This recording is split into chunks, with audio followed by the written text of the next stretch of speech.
जी देखिए, हम लोग आज कैंडल मार्च निकाले हैं।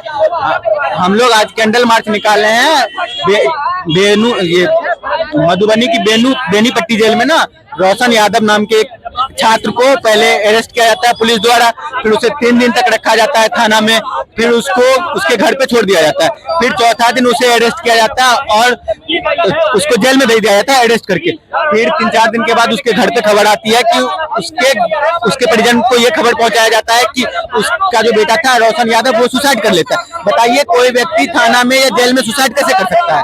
अगर थाना या जेल में सुसाइड करती है तो इसकी सारी जिम्मेदारी होती है पुलिस प्रशासन की, सरकार की जिम्मेदारी होती है। कोई आप अगर किसी को अरेस्ट करके जेल में लाते हैं और वो कैसे सुसाइड कर सकता है? या तो प्रशासन पूरी तरह से फेलियर है, प्रशासन को इसकी जिम्मेदारी लेनी चाहिए और इसकी निष्पक्ष जांच करानी चाहिए कि क्यों रोशन यादव की जान गई है।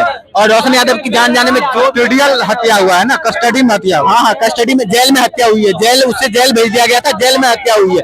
तो इसकी पूरी तरीके से निष्पक्ष जांच होनी चाहिए, उच्च कमेटी बैठाकर इसकी जांच हो कि इसके दोषी कौन है और उस रोशन यादव के परिवार को इंसाफ मिले, नौकरी मिले।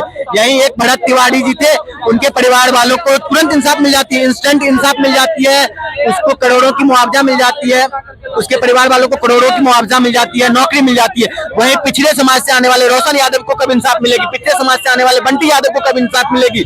पिछड़े समाज से आने वाले लाखों ऐसे हैं जिसको पुलिस कस्टडी में जिसकी जान चले जाती है। जहाँ की मुजफ्फरपुर की एक घटना है जहाँ पे दरोगा एक यादव को मार देते हैं। पिछड़े समाज से आने वाले व्यक्ति को कब इंसाफ मिलेगी? भरत तिवारी को इंस्टेंट इंसाफ मिल जाती है और पिछड़े समाज से आने वाले, यादव समाज से आने वाले व्यक्ति को कब इंसाफ मिलेगी? हम चाहते हैं कि जाति देखकर इंसाफ नहीं हो, इंसाफ हो गुनाह देख के। किसी के साथ इंसाफ ऐसा ना हो कि वो अपर कास्ट से है तो उसके साथ तुरंत इंसाफ हो जाए और कोई पिछड़े जाति से है तो उसके साथ इंसाफ ना हो। इसलिए हम लोग मांग करते हैं सम्राट चौधरी से, बीजेपी सरकार से, डबल इंजन की सरकार से कि इसकी निष्पक्ष जांच हो और जो दोषी हो उसको जल्दी से जल्दी बर्खास्त किया जाए और रोशन यादव को इंसाफ मिले, उसके परिवार को इंसाफ मिले। क्या बोलिए? हत्या हुआ, यही तो सरकार क्या चाह रहा है, कम से कम बता दे खुल के कि ऐसा ही हम करेंगे। किसी जाति के साथ न्याय हो रहा है, किसी के साथ अन्याय हो रहा है, यादव के साथ एक तरफा अन्याय हो रहा है। देखिए, हर रोज कहीं न कहीं मर्डर हो रहा है। इससे पहले पूर्णिया मर्डर हुआ था, मुजफ्फरपुर में मर्डर हुआ, उसके बाद यहाँ एक अधिकारी मारा गया तो उसमें भी मर्डर हुआ। आज बंटी यादव का हुआ कुछ दिन पहले, आज देखिए रोशन यादव का मर्डर हो गया है। आखिर ये सरकार चाहती क्या है? किसी एक जाति विशेष को टारगेट करके ऐसे कीजिएगा तो सरकार कैसे चलेगी? इससे पता चल रहा है कि सरकार निष्पक्ष नहीं है, किसी के साथ भेदभाव हो रहा है। सरकार ऐसे नहीं चलती है, सरकार सभी को लेकर चलती है। और सरकार से हम मांग करते हैं कि जो इसमें दोषी है उसको सख्त पकड़े और जेल के अंदर डाले, नहीं तो हम लोग रोड पे आएंगे और उग्र आंदोलन होगा। इसको लेकर के आज भी क्या बोलिए? सरकार से यही कह रहे हैं कि जो दोषी है उसको जल्दी गिरफ्तार करके जेल भेजिए, नहीं तो एक उग्र आंदोलन होगा और पूरा बिहार में होगा। तस्वीर हम आपको दिखाते हैं।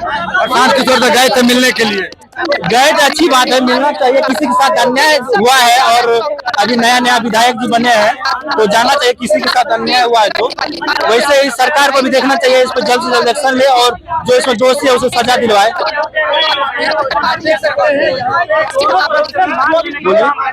तो बोले एसएसपी से 10 घंटे के अंदर आप जवाब दे तभी तो। अभी बस पूछा गया, बोला गया है, जब दे देंगे तभी तो। सरकार पूरा मिला हुआ है किसी जातीय भेदभाव कुंठा की वजह से, किसी एक जाति विशेष को टारगेट कर रहे हैं तो सरकार ही विपक्ष में है तो क्या ही कह सकते हैं हम लोग। प्रशांत किशोर जाने न जाने से ज्यादा क्या फर्क पड़ेगा? तो सरकार में बैठे हुए लोग नित्यानंद राय, रामकृपाल यादव, विजेंद्र यादव, आप जो बोल रहे हैं यादव के इसीलिए ऐसा बोला है क्या? यादव है तभी तो टारगेट किया जा रहा है। अगर दूसरा कास्ट रहता तो न्याय मिलता, उसके 1 करोड़ का मुआवजा मिलता, सरकारी नौकरी मिलता है। यादव नहीं है इसलिए यादव रहता, यादव नहीं था जो उसको न्याय मिला और मुआवजा भी मिला, लेकिन ये यादव है, इसको न्याय मिल रहा है और मुआवजा मिल रहा है। लेकिन सरकार में बैठे जो यादव मंत्री विधायक है वो बंद करके बैठे हुए हैं। जिस तरह से बिहार में सम्राट जी के प्रशासन काम कर रही है वो रवैया सही नहीं है।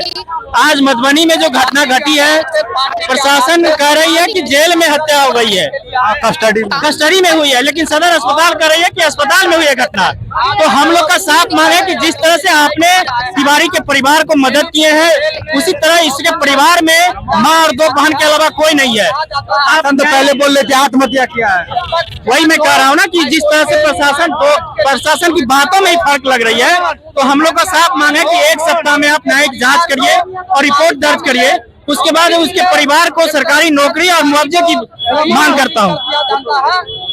घंटा एसएसपी को बोला गया था कि आपके पास टाइम है, प्रशांत किशोर बोले। प्रशांत किशोर जी क्या किए नहीं मैं कह रहा हूँ, लेकिन हम लोग का साफ मांग है कि आप उनके परिवार के साथ न्याय कीजिए।